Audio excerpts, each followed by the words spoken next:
On the 22nd of September 1980, the Iraqi Air Force launched surprise airstrikes on 10 Iranian airfields with the objective of destroying the Iranian Air Force. It was an attempt to emulate the Israeli preemptive airstrikes on Egypt during the Six-Day War, but the Iraqi strikes failed to inflict any significant damage. This marked the start of the Iran-Iraq War.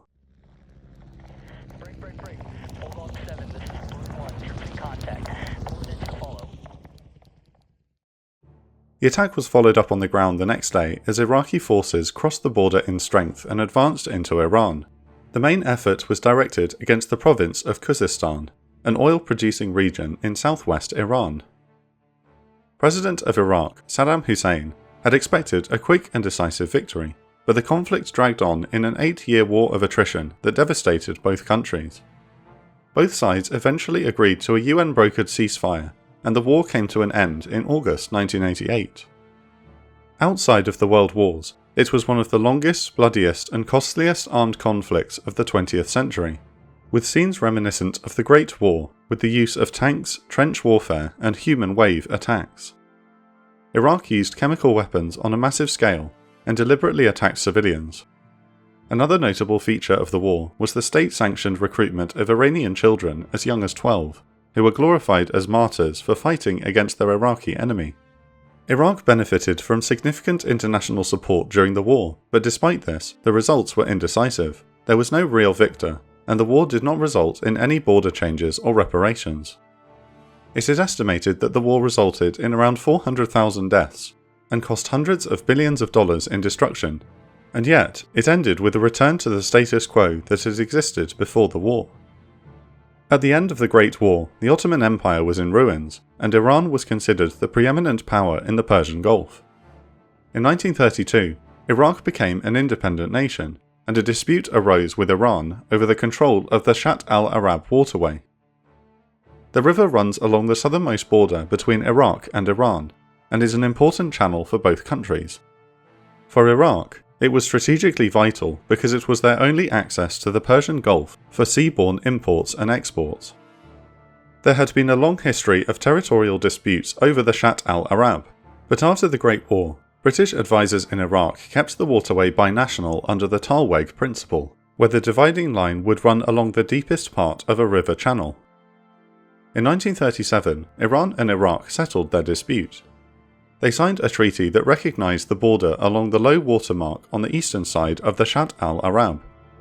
This gave Iraq control over most of the waterway, and Iranian ships were required to fly the Iraqi flag, have an Iraqi pilot, and pay tolls. In return, Iraq agreed to sign a regional defence alliance with Iran, Turkey, and Afghanistan called the Saddam Pact, which intended to protect the neutrality of Muslim nations if the world was plunged into another war. Following these agreements, relations between Iraq and Iran remained peaceful for several decades. This peaceful coexistence was disturbed in the early 1960s. At this time, Iran was the imperial state of Iran, ruled by Shah Mohammad Reza Pahlavi, after a US and British instigated coup in 1953 to overthrow the democratically elected government. With his Western backing, he began to assert Iran's position as the leading power and guardian of the Gulf. He built up Iran's military capabilities, and in April 1969, he abrogated the 1937 treaty over the Shatt al-Arab, and Iranian ships stopped paying tolls to Iraq. He argued that the treaty was unfair to Iran because almost all river borders around the world use the Talweg principle. Iraq declared this was a blatant violation of international law and threatened war over the move. On the 24th of April 1969, an Iranian merchant ship escorted by the Iranian Navy sailed up the Shatt al-Arab and paid no toll to Iraq as required by the 1937 treaty. Iraq, being the military weaker state, allowed the ship to pass, but before long both sides were deploying military forces along the river. This led to a period of acute tension between the two countries, and in the early 1970s, Iran escalated tensions further by providing support to Kurdish groups who were fighting for independence from Iraq. Iraq's ethnic and religious divisions were far greater than Iran's. The main non-Arab community, the Kurds, had been constantly suppressed, and the majority of the population, the Shiite Muslims, were being ruled by a minority group, the Sunni Muslims. Kurdish separatism was a threat to Iraq because 2/3 of its oil production and oil reserves came from a predominantly Kurdish area. Kurdistan's fertile lands were also a major source of food production. There was a risk that Iraq could disintegrate into three entities: Kurdish, Shiite, and Sunni. The government of Iraq had therefore always been adamant on keeping Kurdistan as an integral part of the country. Iran's support for the Kurdish insurgency resulted in a military confrontation between Iraq and Iran between 1973 and 74. But Iran's military strength was far superior, and the Iraqi regime saw no alternative but to seek an agreement to normalize relations and end the conflict. In March 1975, the nations signed the Algiers Agreement. Iraq agreed to recognize the border along the Tarweg, thus acknowledging Iran's sovereignty over half of the waterway. In return, Iran ended its support to the Iraqi Kurds, and the rebellion collapsed.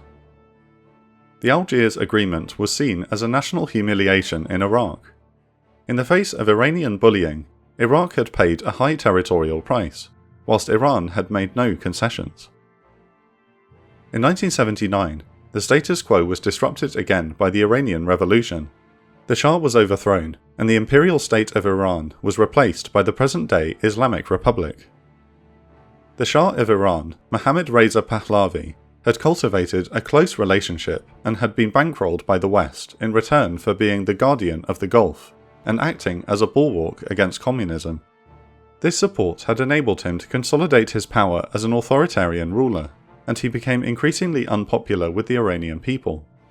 He was exiled and superseded by the theocratic government of Ayatollah Khomeini, a religious Shia cleric who had been previously expelled for his opposition to the Shah. Khomeini fundamentally opposed the international system and espoused a militant religious doctrine calling for an Islamic world order in which territorial nation-states would be transcended by the broader entity of the Ummah, the universal Muslim community. He called for the Iranian Revolution to be exported throughout the world and encouraged Islamists to overthrow their governments to establish an Islamic republic. This was a great threat to many Arab nations, but the main thrust of his subversive efforts were directed against Iraq and President Saddam Hussein. Iraq was viewed as the main obstacle to Iran's quest for regional hegemony, and the large number of Shiites in Iraq deeply resented the long-standing discrimination exercised against them by the ruling Sunni minority. Iran resumed support for the Iraqi Kurds, provided aid to underground Shiite movements in Iraq, and initiated militant attacks against prominent Iraqi officials. Iraq initially tried to appease Iran and seek peaceful coexistence based on mutual non-interference in internal affairs. However, by the end of 1979, there was little hope of a peaceful coexistence, and Saddam Hussein moved to contain the Iranian subversive activities. He suppressed the underground organizations and attempted to organize a pan-Arab front against Iran. He also supported separatist Kurdish and Arab movements within Iran. These countermeasures heightened tensions, and the confrontation led to clashes along the border, which escalated into heavy fighting. On the 7th of September 1980, Iraq accused Iran of shelling border towns from territories which, according to the Algiers Agreement, belonged to Iraq, and demanded the immediate evacuation of Iranian forces from these areas. Iran announced that they no longer abided by the 1975 Algiers Agreement on land borders. On the 17th of September 1980, Saddam Hussein addressed his parliament saying, "The frequent and blatant Iranian violations of Iraqi sovereignty have rendered the 1975 Algiers Agreement null and void." He vowed to restore the legal position of the Shatt al-Arab to the pre-1975 status, saying, "This river must have its Iraqi Arab identity restored, as it was throughout history." 5 days later, on the 22nd of September, the Iraqi armed forces launched their attack on Iranian airfields, and ground forces crossed the border into Iran. There are two main explanations attributed to Saddam Hussein's decision to invade Iran in 1980. One view is that he struck Iran when it was weak, and when international factors worked in his favour for geopolitical gains.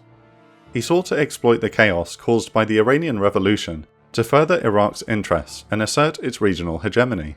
He had been personally humiliated by the Algiers Agreement in 1975, and would do everything possible to reverse the power dynamic and to repeal it. Another more sympathetic view is that Saddam Hussein initially tried to appease Iran, but was forced into war as a last resort, fearing the spillover effects from the Iranian Revolution, which were a significant threat to his regime.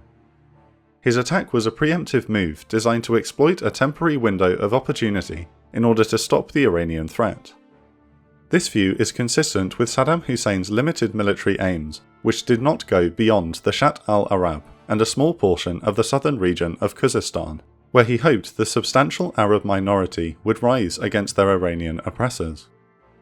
Saddam Hussein did not try to deal a mortal blow to the Iranian army or try to topple the regime. He hoped a quick, limited and decisive campaign would convince Iran's revolutionary regime to desist from attempts to overthrow him and reach a settlement. Another view is that the war was first and foremost caused by two men with conflicting ambitions who used the war to hold on to and reinforce their personal power. Saddam Hussein and Ayatollah Khomeini believed the survival of their regime relied on the destruction of, or at least the weakening of the other.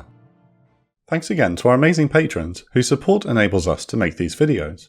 Thank you to all our new patrons who joined recently, and a special thanks to our Patron of the Week, Corsinator. If you'd like to support us, please join our Patreon at patreon.com/The Operations Room and get access to exclusive benefits such as early access to videos, ad and sponsor free. We'd love to have you as part of our community and really appreciate your support.